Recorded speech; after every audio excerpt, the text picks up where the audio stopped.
when you have these young guys on this type of money, you got to play them, man.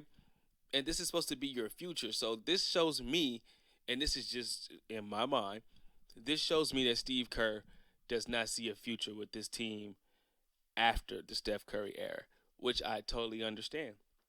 Totally get it. Him coaching young guys is not for him. He did a shitty job with trying with James Wiseman's career so far. Let's just say it.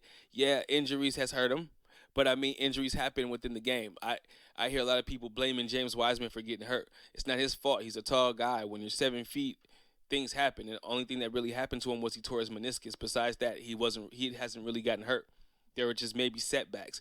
And the way things are going, I'm starting to think that those setbacks weren't because of James Wiseman. Those setbacks were because of the Golden State Warriors. Now, we supposed to have the best training staff in the world, or at least in the league, not the world.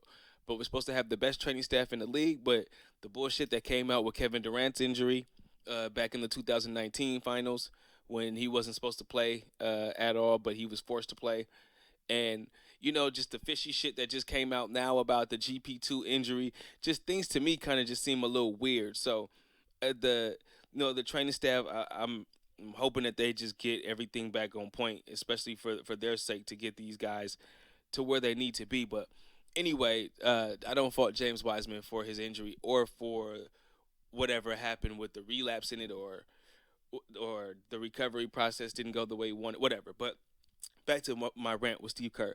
So Steve Kerr has had over, what is it, like around 9 to 10 young players that they drafted in his tenure, and none of those guys are really in the NBA anymore. That just shows you really how much Steve Kerr really gives a damn about young players.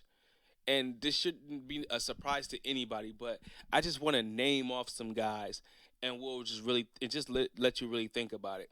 So even right now at this point, because I believe he even kind of just got released by Utah, but Damian Jones, Justinian Jessup, who did play summer league and he did really come over for some run during the summer.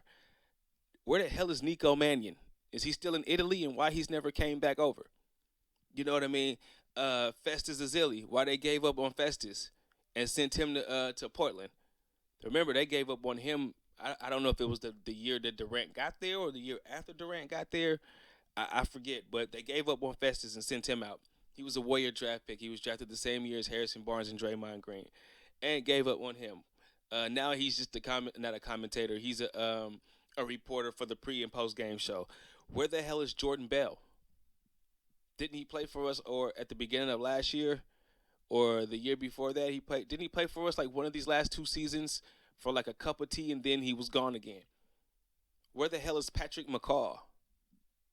Yeah, a name from the past. He was a part of that finals team, and then he went to Toronto and won a championship with Toronto. Remember that? Yeah, this kid won 2 finals titles, and you never heard from him again. And then one more name. Well, really two more names. Jacob Evans, the third, or Jacob Evans, whichever one. Whatever the hell happened to him? They gave up on him first year. They traded his ass to Minnesota with D'Angelo Russell, and you never heard anything else from him again. So either the Warriors do a shitty job at picking draft picks, and maybe just get lucky, or maybe like one of them, say like a Jordan Poole since the Draymond draft. But tell me, like, who the hell have they did a good job with? And then the last name I want to give you, because this is the one that kind of just really brings it over the top. What the hell happened to Eric Pascal?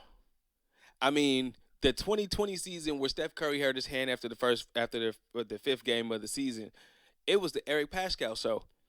He was a second round pick. Everybody thought might be the next Draymond. They gave up on his ass after the first season. Really, after he had a run, he was going stupid. He had a run for like a good like 10, 15 games, and then Steve Kerr sat him. And then he came back, and then he got hurt. And then Steve Kerr never really played him again. Now, you could blame his defense. You could say his defense this, his defense that. But hell, Jordan Poole is in year 4, and his defense still has not improved. Yeah, he tries a little bit more, but hell, Eric Pascal was a big body. I think he was 6'6", 6'7". He could have tried eventually too, but Steve Kerr gave up on him. So at the end of the day, my thing is, don't even draft players anymore as long as you still have Steve Kerr as your coach. Because it's almost pointless. They're not going to play. They're going to ride the bench until you eventually waive them or just send them off for an eventual another second round draft pick that you're just going to do the same goddamn thing again. It's almost pointless. So at this point in time, I just think that they need to just move on from the young players. Move on from drafting young players. I do think that they should keep Jonathan Kaminga. I do think they should keep Moses Moody. I do think they should keep Patrick Baldwin Jr. But I do think that they will get rid of Ryan Rollins. I think they should do it now. It's kind of a waste of a roster spot, and he hasn't shown really, to me, anything this season, even in the minutes that I've seen of him in the G League with the Santa Cruz Warriors. I mean, I really haven't seen anything. He has the body of a Rondo type of guy, but he doesn't really do anything. So I could see them really letting him go. Maybe they could keep him around, thinking he can be what they think Ty Jerome is, quotation marks, what they think Ty Jerome is now. Maybe they think that that's what Ryan Rollins could be, but I would let him go. I would trade him to another team. I just wouldn't mess up these young guys' career. I understand it's a business, but I wouldn't mess up these young guys' career because I want to be a stubborn ass. You know what I mean? When part of your job is development along with winning games. You know what I mean? Especially if that's the position that you're given. So before I go into one of the first reviews, what I think is going on right now, I think that there is a clash or a rift or a hole or a leak or whatever going on between the front office and the coaching staff and the owners. There's a three-way rift going on here, and you could kind of tell. And I even want to go as far as saying the players, so that I really could go fatal four-way with it.